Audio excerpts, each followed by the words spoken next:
Hello dear subscribers, today I will tell you how you can easily fix this error. So here you can see it when you're not receiving 6 digit code on your phone from Facebook. So how you can fix it? So for fixing it, first thing, just check your operators or just check your cellular data, and also you can try to just go to the settings.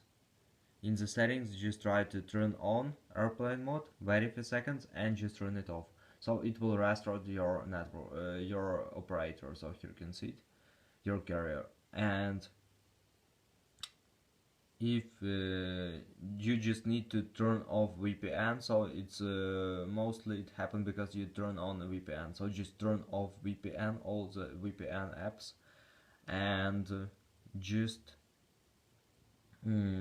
if it doesn't help you too, just go to the general, just scroll down, just tap on shutdown, slide to power off, wait a few seconds, and just power on your phone again. So just simple restore your phone. So I hope that one of these methods will work for you. So thanks for watching, have a nice day, subscribe to my channel, click like, and goodbye.